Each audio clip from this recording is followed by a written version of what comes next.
Hi, I'm Katharine Allen from Interpret America, and this is InterpreTIPS, where we answer your questions about the interpreting profession.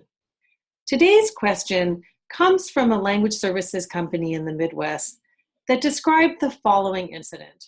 A medical interpreter recently experienced a situation where a patient was complaining about another interpreter he had worked with in the past. At the end of the session, the patient approached the interpreter and attempted to shake her hand to thank her for the services. And she said, "I do not shake hands. It is unsanitary. I do not want to get sick with patient germs." So the agency asks InterpreTIPS if we can suggest a better approach for this medical interpreter to handle the situation. Now, clearly, the interpreter's behavior with the patient was very unprofessional. But does that mean her concerns are unfounded? Not at all.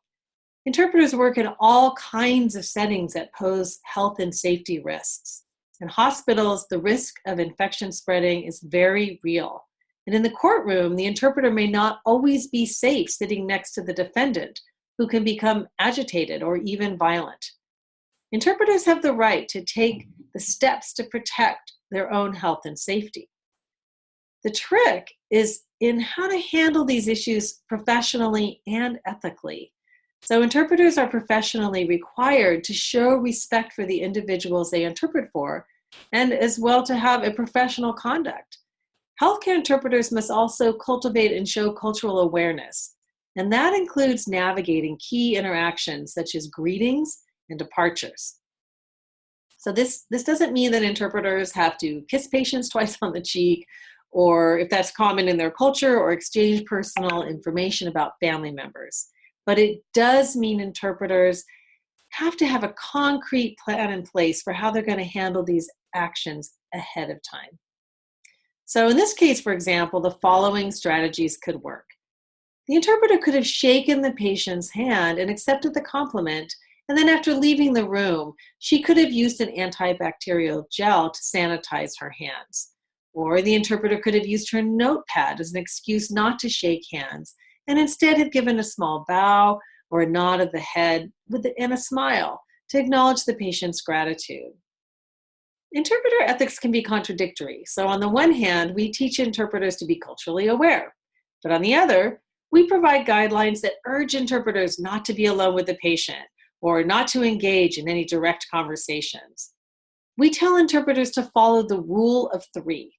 It is only interpreting if three people are present, and to be very wary of any direct one-on-one interaction.